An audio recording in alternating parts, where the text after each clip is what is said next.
Jake Paul has the cheat code, Tank's own opponents are feeding him intel, and secret moves from Tank's camp just leaked. If it's real, this goes from hype to a setup, one read, one trap, and the whole fight flips. With the playbook rumors swirling, Jake steps up to the mic and throws gasoline on the fire. He stated, "The pressure is on Gervonta, and I am beyond ready to pull off one of the greatest upsets in boxing history against an undefeated world champion." He isn't asking for respect, he's daring Tank to feel it. Odds can say what they want. Jake is betting on shock value, timing, and one clean read. If he catches the rhythm early, the crowd goes from loud to stunned in a heartbeat. Every second becomes a cliff edge where one slip tilts the whole night. His corner looks locked in, hunting for that single opening they believe is there. And if he lands first with bad intentions, the sure thing everyone promised suddenly doesn't look so sure. The fight is heating up, pros are weighing in, and Tony Bellew has made his stance clear. He says the switch in opponent changes the whole picture. I did all the talk about it being Anthony Joshua, it's definitely going to be AJ, this is getting closer and closer. And then out of the blue, just out of nowhere, it just goes right, I'm fighting Gervonta Davis. So you've gone from a 250 pound, 260 pound, whatever he is, heavyweight, to 135 pound world champion. Yeah. I'm not even sure if Tank has got a belt anymore. Well, I think he has, yeah, he fought Lamont Roach for it. Yeah. It's insane. This isn't just a new name, it's a new puzzle. The jump from giant heavyweight talk to a sharp, fast 135 air turns the game into speed versus size. Fans are now thinking about range, timing, and how quickly danger arrives. Labels and belts won't matter if the first counter lands clean. A smaller puncher can make a big man look slow in seconds. If the pace spikes early, one shot can wipe out a week of predictions. He further continued and emphasized the hard truth. Size and power don't care about hype. The show will sell, but the chin test writes the ending.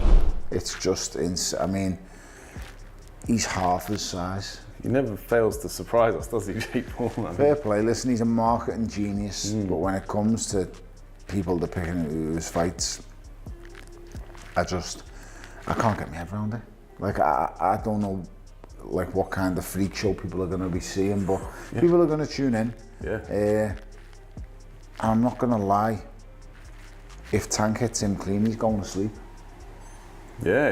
Tank's got legitimate power. Yes, isn't he? We haven't really seen Jake Paul take a proper... This isn't about posters, it's about reading the left hand before it explodes. People will tune in for the spectacle, but timing decides who stays upright. If Jake can't shut down the pocket, one clean touch ends the talk. Marketing wins the buildup, punch choice wins the night. The crowd will come for the circus and stay for the danger. If that first real shot lands flush, the arena can go silent in a heartbeat. He broke down the exhibition rules, the bigger gloves, the headgear, the whispers, and his opinion on the whole setup. No, I mean, listen, he'll have a lot of smoke blowing up his backside by his coaching team and people like that, but when he gets hit for real, with 10 ounce, well, I'm told it's 16 ounce gloves now, it's like an exhibition. Right. I'm told it's big gloves and head guards, he's gonna need them. He will, yeah. Because if he was to get hit with a pair of 8 ounce gloves off Tank Davis, he's asleep.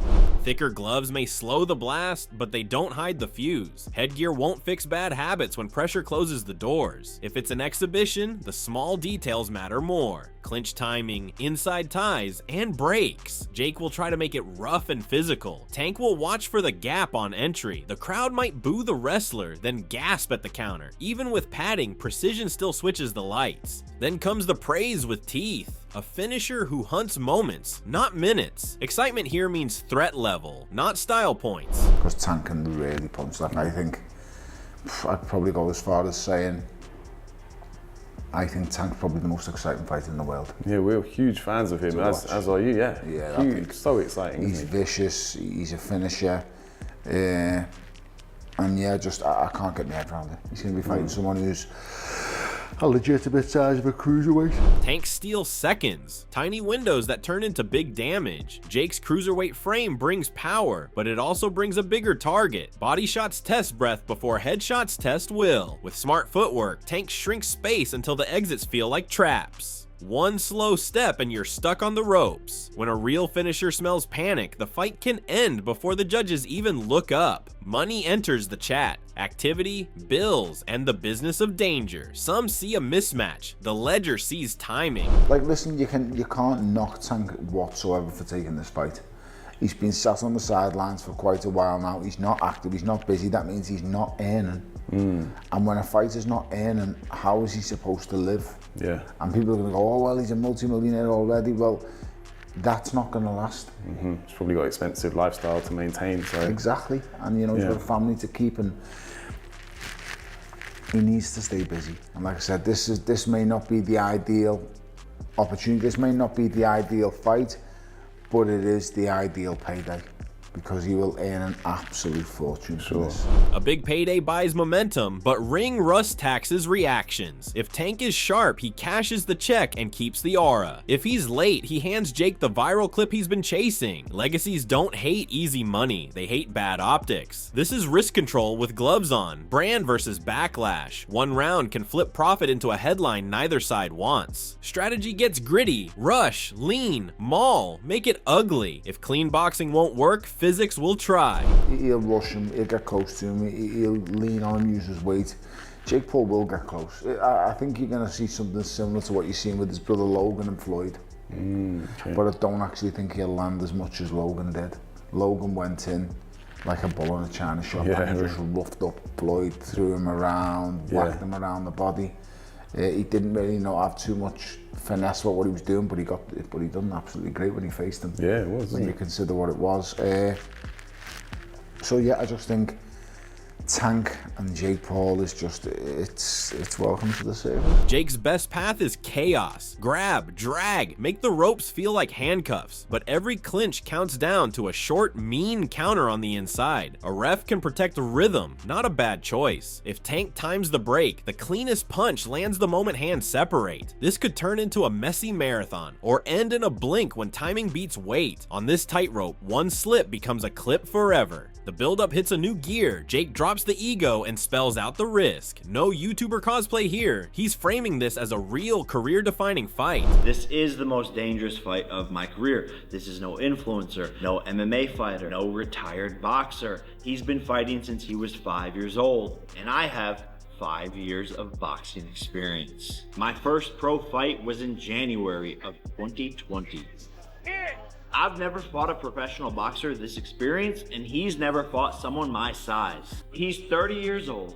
I'm 28 years old. We're in our prime. That honesty lands harder than trash talk. He's walking into a technician's world with only 5 years on the clock and still betting that size, pressure, and preparation can narrow the gap. The age note matters too, both fresh, both hungry. No excuses to hide behind. This isn't a circus, it's a test of pacing, composure, and damage control. If he solves the speed and experience early, the story flips fast. If he doesn't, the night gets long in a hurry. He further continued and raised the stakes for everyone, not just himself. Win, lose, or implode. He turns outcomes into headlines. If I win, I just beat one of boxing's greatest and pulled off the impossible. If he wins, he gives you all what you want to see.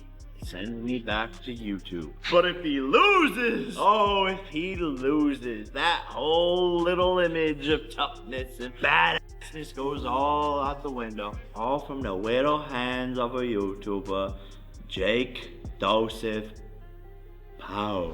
He's playing with legacy pressure on purpose. A victory rewrites his label. A loss resets him to the platform he came from. A Tank setback cracks an aura that sells out arenas. That's not bravado, it's leverage. He's baiting pride, poking at image, and inviting doubt to sit ringside. The crowd will come to watch a fall. He's daring them to witness a shock. And if the script breaks, the fallout lives longer than the scorecards. He rips the safety net away. No judges, no pacing, just consequence. He promises a finish and dares the room to believe him. He stated, "I promise you this fight is not going the distance." Someone is getting slept and humbled. The hype keeps rolling, and Jake leans into comedy to show he's relaxed. He jokes about easy work to prove the moment isn't too big. Yeah, there's a lot of punching down. practicing hitting below my knees. We're sparring. Warm up. Some know 8-year-olds. I got the About 8-year-olds in there. The message is clear. He's loose, sharp, and treating fight week like a light day in the gym. He wants fans to see confidence, not nerves, and he wants Tank to feel mocked. Jokes like this sell calm under pressure and force the other side to react. But behind the laughs is a plan to set traps early and make the ring feel small. If that calm holds when leather flies, the crowd will feel the shift. If it cracks, the jokes stop fast. Then he flips the tone and takes aim at the presser. Jake claims his opponent looked rattled, searching for words and hiding nerves. Finished up, Tank was stumbling over his words. When Another W on the press conference. Now another presser tomorrow in Miami. So this should be fun. And gonna continue to make him look like an idiot. I'm in his head. There's not a lot up there. This is pure mind games. Paint him as unsure, claim the mental edge, and make the next face-off even tighter. He's pushing the idea that pressure is already working before a punch is thrown. The goal is simple: drag pride into the ring and rush mistakes. Still, press wins don't count on the scorecards, so the real test comes when the bell rings. The stakes jump even higher with a bold handshake on big money. It's not just talk anymore. It's a public dare with a price tag. How you doing? oh good. Gervonta, you know I f with you. I f with you heavy, Gervonta, but I want to side bet you. I got Jake winning. We already side betted though. We already did. What was the bet? 200. Let's go 250. Let's go 500. No, hell no. See, Jake, that's what, Jake! Come on, wow. You have to take it, bro. Jake, y'all are making $50 million for this on Netflix. I can't do it. You split the bet with me, 250, 250. Easy. Let's make it $1 million. Whoa. Let's make it 2. Jake. Let's make it 2. $1 million total. Yeah. Shake on it. Jake, $1 million. 2 mil? 2 mil. 2 mil. Let's do it. Right here, 2. 2 mil. Go Jake, ahead. Jake. Easy work, bro. 2 mil? Oh, they're shaking lefty. 2 mil. There we go. Oh my fucking God. Oh my God. $2 million. A bet like this turns confidence into collateral and pulls every eye to the fight night. It adds pressure to perform because backing out becomes its own loss. The crowd loves it. It feels like proof, not noise, and it cranks the tension. But big wagers don't block punches. They just raise the fallout. If the promise matches the power, the arena erupts. If it doesn't, the clip lives forever. But not everyone sees this fight as serious. Some think it's just business. Jaron Boots Ennis keeps it cool and calls it how he sees it, a money play. I mean, I feel like Tank and Jake is, making money. Yeah, they're making money. That takes cuts through the hype and stings a little. If this really is about cash first, Pride will have to fight harder to show up on the night. The crowd might still crave chaos, but the ring won't care about paychecks, only pressure, timing, and nerve. And that's where it gets interesting. If one man treats it like a show and the other treats it like survival, the tone flips fast. The veteran voice cuts through the noise. Carl Froch says this matchup is all wrong. He paints Tank as untouchable and questions whether Jake can even get close. I don't think anything to it. I don't understand what Gervonta Davis is doing. As a top fighter who's Do you think he'll... towards the end of his career. I think if Davis wanted to, he wouldn't get hit with a shot. No. If Davis wants to get in that ring and not get hit with a shot, smaller, lighter, more nimble. Faster. Yeah, faster. And he's got natural boxing ability. He's a great fighter, like one of the best. It's unbelievable talent. There's no way Jake Paul can lay a glove on him. Froch's angle is simple. Speed, footwork, and timing beat size when the smaller man is elite. If Tank controls distance, Jake is chasing shadows and walking into counters. The first 2 rounds become a survival test. Can Jake read the rhythm without getting clipped? Cutting the ring sounds easy until a southpaw fires while stepping off the line. One clean counter and all that bulk becomes a slow target. If Froch is right, the danger arrives before Jake can even set his feet. Then he cranks it up, dismisses the size plan, and tears into Jake's boxing chops. No sugarcoating, just a straight up verdict that stings. Moving with his size difference? No, the size won't matter. He'll be slower, so he's slower. Yeah. So the size will only work if he's up close leaning on him and ties him out. I think that's probably what he'll try and do. He's not a when he boxer, is he, Jake Paul? No. He's not a boxer, he's a clown. He's a performing clown. Yeah. He's fucking useless, he can't fight. Like, he literally cannot fight. No. He's absolutely fucking fucking crap. That kind of blast is bulletin board fuel, the sort of disrespect that either breaks you or hardens you. If Jake turns to mauling, leaning, hanging, roughing, he still has to pass through fire to get there. Tank lives on short shots inside the clinch. The entry is the ambush. Refs can slow the wrestling, but they can't save bad timing. One mistimed rush, one blind pocket step, and the night changes fast. Froch's Red says the plan B is really a trap. Now he questions the whole frame, exhibition rules, gloves, and whether it even counts. He calls it a mismatch and shrugs at the spectacle. So when he's in there against Gervonta Davis, Davis can just play with him, like cat and mouse. Just hit him with a jab move, keep out of the way, just dominate him. And probably just wear him out. It depends, doesn't it? It depends if there's anything like agreed beforehand. It's an exhibition. Yeah. What's the rules of the exhibition? Do we get told the rules of the exhibition? So Probably afterwards, you know. We don't know what's going to happen, but for me it's a mismatch. It's not a fight I'm interested in. I won't watch it. I wouldn't watch it if it was in my back garden. As Ricky Hatton would say, I'd draw my curtains if it was in my back garden. Moses Atoma, continuing to make waves. Do you think Frank Warren's protecting him a bit too much and trying to keep his unbeaten streak and not looking for bigger fighters, or do you think he just kind of needs to slowly move up the... Well, Atoma's only young. Yeah, 20 years old. What options has he got?